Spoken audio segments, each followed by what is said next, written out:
네, 저는 천안에서 온 장윤진이라고 합니다. 네. 저는 계속해서 제가 좋아하는 일을 가지고 살다가 이제 20대 후반에 뒤늦게 돈을 벌어야겠다고 생각해서 이제 취업 전선에 뛰어들었어요. 네. 그래서 좋아하는 일을 가지고 직장을 얻었는데 제가 2개월 만에 그만두게 되었습니다. 이제 그 이유가 제 주 업무보다 외적인 일에 너무 많이 동원이 되더라고요. 근데 그것도 약간 풀 뽑기라던가 아니면 뽑기? 네. 무슨 일을 하시는데 풀 아, 뽑기를 시키셨을까요? 이제 도자기를 만드는 일을 하는데 그 직장은 이제 체험관이어서 아무래도 관광지다 보니까 환경이 좋아야 되잖아요. 그러니까 잡초가 자라면 이제 잡초를 뽑고 뭐 아니면 뭐 외부 손님이 오시면 쫓아가서 이제 인사를 해야 되고 아니면 뭐 사진 촬영에 동원이 된다던가 이제 그런 일이 반복이 되면서 이제 의문이 생기더라고. 이게 정말 다른 직장인들도 다 이걸 겪는 것인가? 제가 좀 너무 뒤늦게 직장을 가져서 이해를 할 수 없는 건가? 제가 이 상태에서 이것도 견디지 못했다면 혹시 다른 직장에서도 결국 못 견디지 않을까? 어디까지 견딜 수 있을지 그런 걸 좀 물어보고 싶습니다. 성질이 좀 더러운 것 같아요. 욱하는 성격이 있어서 뭐 도자기 굽다가 풀 뽑다가 뭐 오면 인사하고 그래야지. 자기가 직장 생활을 잘할 수 있는지 아닌지는 한 5번쯤 이렇게 들어갔다 나왔다 들어갔다 나왔다 해보면 되지. 그 지금 물을 일은 아니고 이제 한번 거기 가서 2달 있다가 나왔다 2년 있다 나왔다 이러면 또 다음 직장에 한번 가보고 다음 직장에 한번 가보고 한 5군데쯤 가보면 자기가 스스로 판단이 서요. 아, 5군데 다 내가 못 견뎌가 나오면 직장이 문제라고 하더라도 사실은 내가 문제다. 직장이 문제라면 이 세상에 직장 다니는 사람이 한 명도 없어야 돼.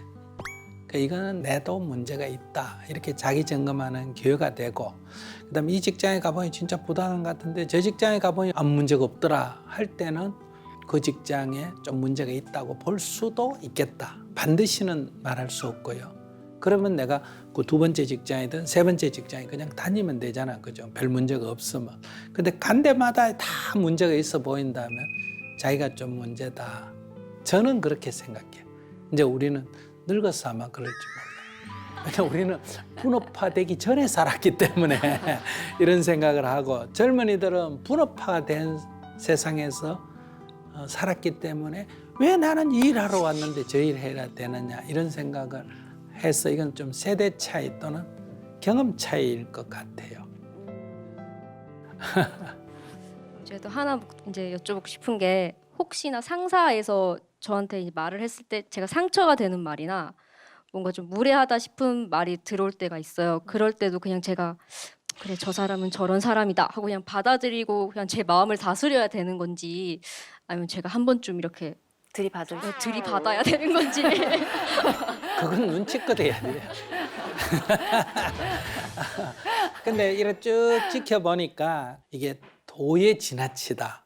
그러니까 이 노동 법규에 지나치다 하면 고발을 해야 되고 그건 이미 사회적으로 일반화된 거니까 그것은 이제 고발을 해서 시정을 해야 돼요. 그게 아니면 어때요? 아이고 직장이 여기만 있나? 안녕히 계세요 하고 다른 직장에 가야 되고 근데 이제 상황에 따라서 할 수 있지 그걸 딱 정해놓고 할 수는 없어요. 예를 들어서 뭐 직장에 취직을 했는데 상사가 커피 한 잔 가져와라 그래요. 그건 처음부터 내가 커피 갖다 주러 여기 왔나? 이렇게 하면 이게 정당한 말이기는 하지만은 현재 사회에서 성질더럽다 소리를 듣기가 쉽다는 거예요. 그러니까 공손히 한 잔을 갖다 주는 거예요. 근데 그 다음 또 시킨다. 그러면 이제 문제 제기를 해야 되겠죠. 커피는 자기 손으로 갖다 먹으면 어때요? 이렇게 문제 제기를 부드럽게 해보는 거예요. 아, 근데 가져와! 이렇게 생각하면 이제 그건 제 일이 아닙니다. 이렇게 하는 방법도 있고 그렇게 딱 원칙을 이제 조용히 하는 방법도 있고 하나는 네 하고 가져와서 커피를 가져와서 어머머 하고 다 엎어버리는 거예요. 그럼 옷 다 버려. 아이고 이거 어떡해요 어떡해요 하고 그냥 가져와서 막 닦고 새로 갖고 올게요 이래야 돼. 그래 다음에 2번만 엎어버리면 절대로 안 시켜요. 약간 삶을 유머스럽게 사는 거예요. 너무 이렇게 경직되게 옳고 그러고만 따지지 말고 약간의 이제 재미로 이렇게 해가지고 만들면 이게 풀리거든요. 근데 여러분들이 주로 경직돼 있기 때문에 인간관계를 자꾸 이렇게 갈등 관계로 푼다는 거예요. 거기에 맞춰서 적절하게 대응하는 게 필요하지 않을까. 우리가 세상을 산다는 게. 왜냐하면 사람이 똑같지가 않기 때문에 그래요. 이게 똑같으면 얼마나 좋겠어요.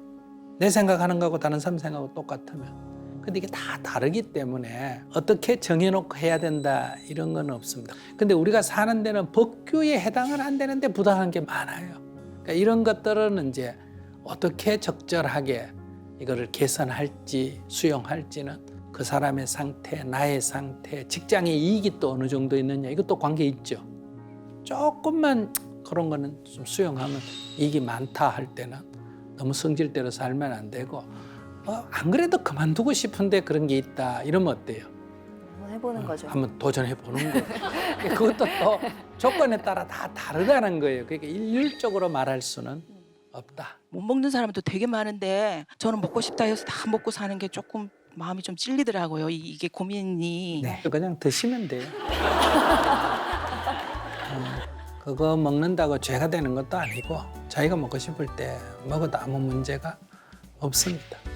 대신에 죄는 아니지만은 배고픈 사람을 생각해서 자기 행동이 조금 과하다 싶으면 앞으로는 1,000원짜리 먹을 때마다 10%, 100원은 떼서 돼지 저금통에 넣고 10,000원짜리 먹을 때마다 1,000원은 내서 그거를 전 세계 가난한 사람들을 돕는 단체에 기부를 하면 좀 죄의식이 좀 덜하지 않겠나 싶어요.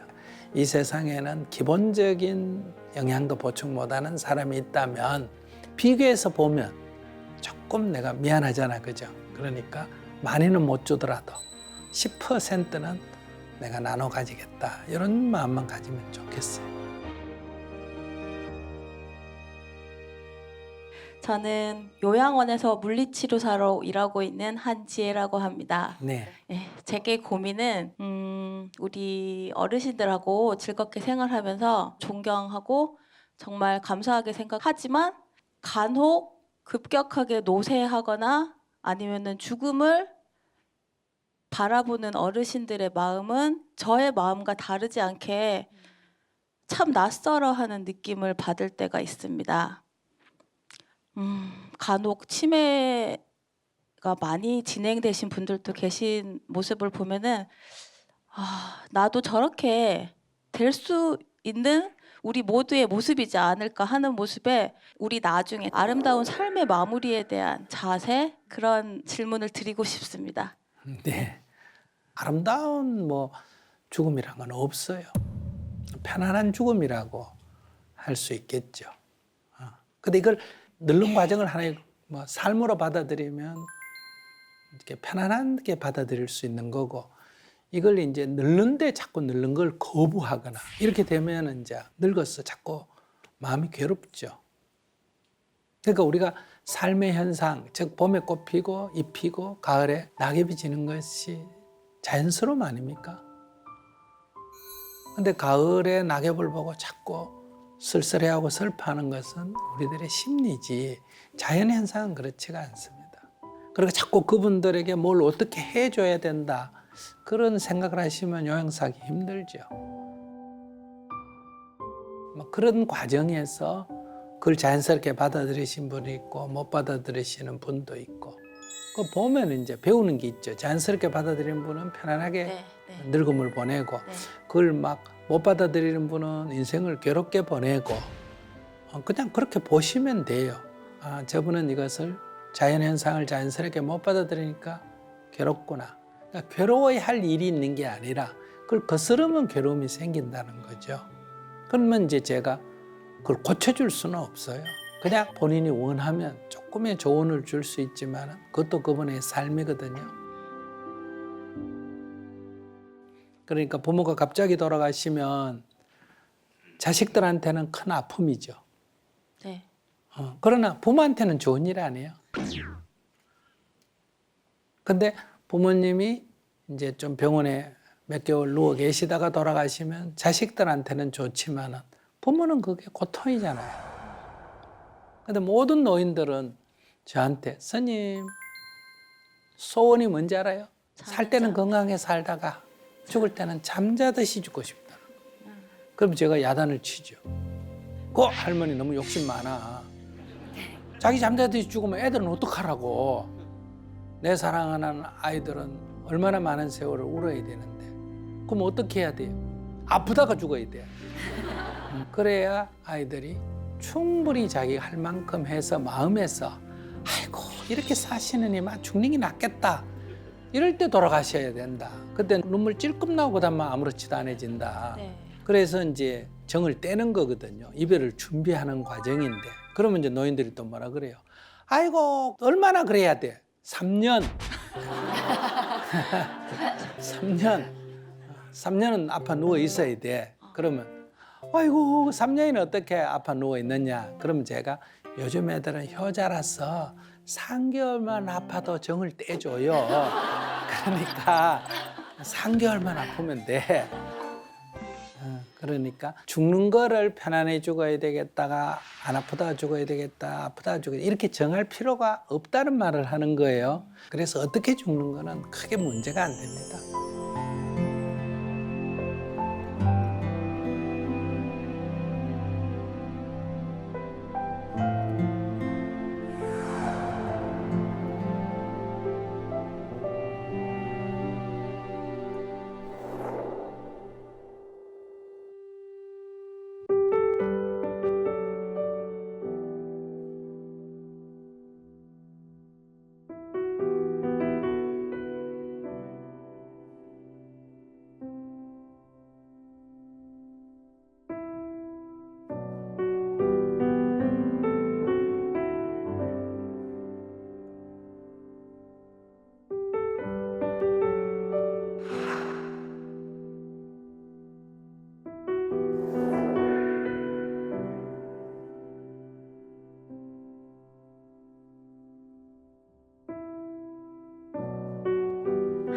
네.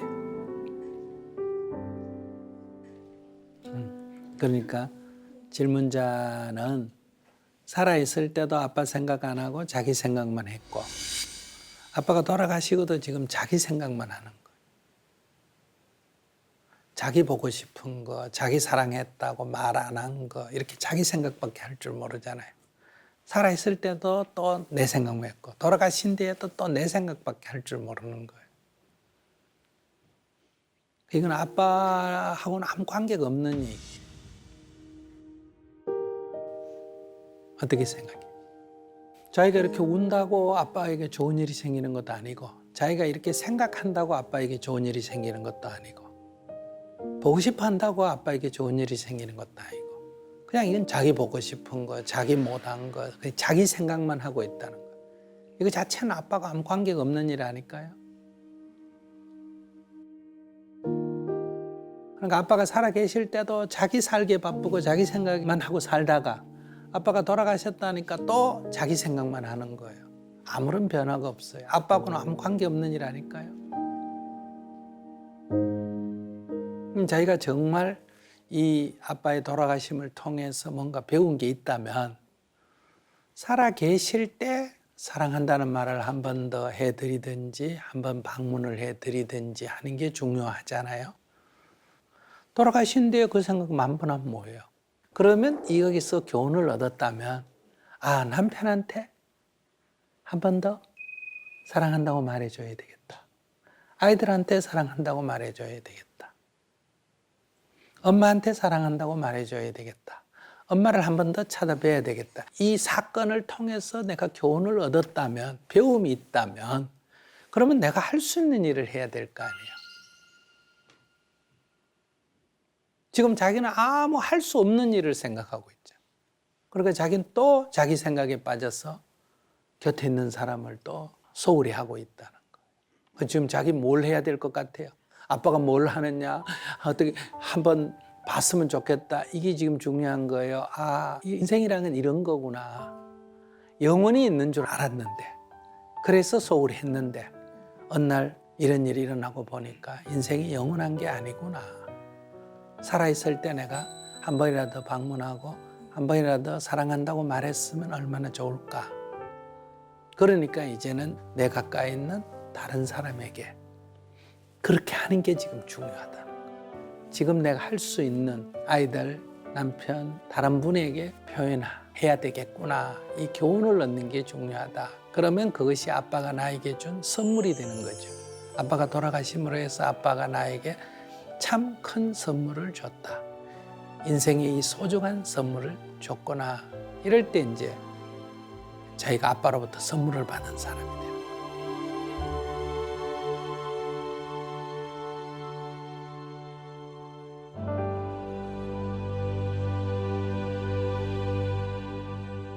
다음 사연은 장정호 씨. 네. 네.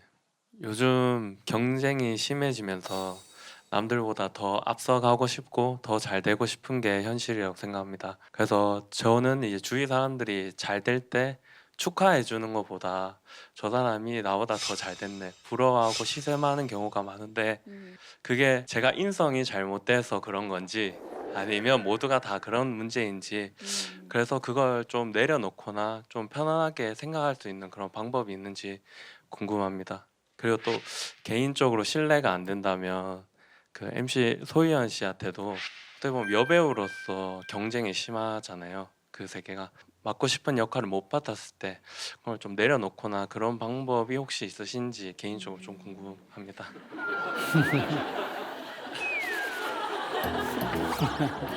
먼저 하시겠어요? 아, 저는 사실 이미 많이 내려놔 있고요. 제가 막 이렇게 진짜 완전 예쁜 그런 탑급 여배우분 아니라는 걸 이미 제가 알고 완전히 있기 이쁘신 때문에 탑급 배우시.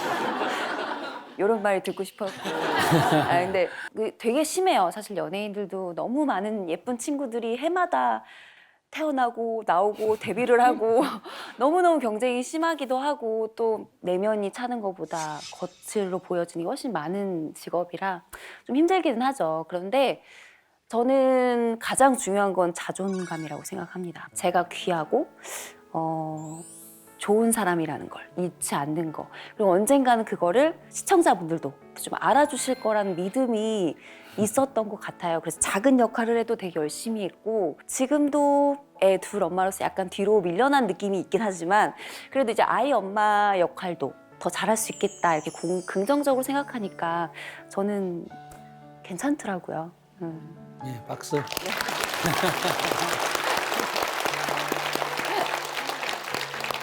나보다 잘 되는 사람을 보고 질투심이 생기는 것은 인간의 보편적 심리입니다. 그건 잘못된 게 아니고 그 죄의식을 가질 필요는 전혀 없고요. 그래서 옛날부터 사천 논사면 배 아프다 이런 속담까지 있지 않습니까? 그죠? 그렇죠.